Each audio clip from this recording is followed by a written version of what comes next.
Hello students, let's see this question.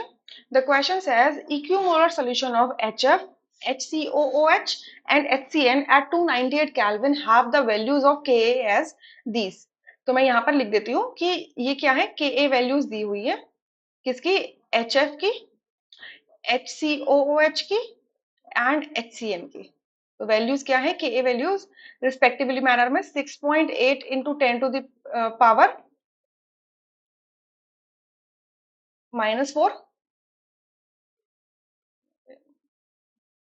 Minus and 4. दिख रहा है क्या 4? इसको थोड़ा सा नीचे लिखती हूँ, कुछ इशू आ रहा है. ठीक है, इसको यहाँ लिख लेते हैं. 6.8 इंटू 10 टू द पावर -4. एक मिनट, इसको यहाँ लिखते हैं, कुछ इशू आ रहा है वहां पर. HF, HCOOH, HCN के. ठीक है, तो ये हो जाएगा 6.8 into 10 to the power -4. COH के लिए है 4.8 into 10 to the power -9 and HCN के लिए है 5.0 into 10 to the power -10 respectively.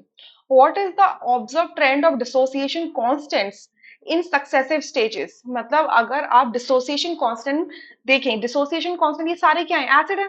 तो एसिड्स के dissociation constant को हम Ka से रिप्रेजेंट करते हैं क्योंकि इक्विलिब्रियम स्टैब्लिश होता है डिसोसिएटेड एंड अनडिसोसिएटेड फॉर्म में. तो अगर सक्सेसिव स्टेजेस में डिसोसिएशन होता है तो क्या ट्रेंड रहेगा. देखिए, सक्सेसिव स्टेजेस क्या होती हैं कि अगर कोई एसिड जो होता है वो एक से ज्यादा प्रोटॉन कैरी करता है, बट ये सारे ही एसिड एक ही प्रोटॉन कैरी करते हैं. इसमें से जो आयनाइजेबल प्रोटॉन है वो ये हैं जिनको मैं हाईलाइट कर रही हूँ. ये आपके क्या है, आयनाइजेबल प्रोटॉन्स है. तो एक ही बार डिसोसिएशन होगा.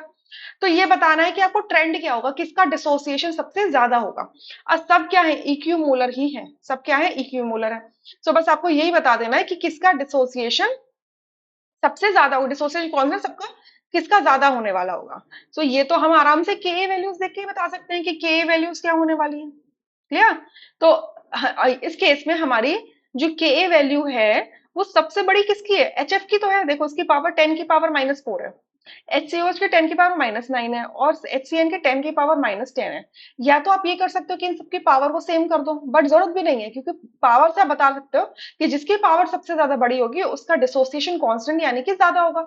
इन्होंने एक ही चीज को दो तरीके से घुमा के पूछा, के वैल्यू दे दी है और डिसोसिएशन कांस्टेंट का ट्रेंड पूछा है. तो ऑब्वियसली बात है कि सबसे ज्यादा डिसोसिएशन फास्ट आपका HF में होगा, देन HCOOH में होगा एंड सबसे वीकर होगा HCN के अंदर. सो यहाँ से बी ऑप्शन करेक्ट हो जाएगा, rest options would be incorrect. So ये बिल्कुल वैसा ही है कि अगर किसी को ये ना पता हो कि डिसोसिएशन कांस्टेंट को ही के कहते हैं या के को ही डिसोसिएशन कांस्टेंट कहते हैं तो उस क्वेश्चन को टैकल नहीं कर सकता. I hope you understood this question really very well. Thank you.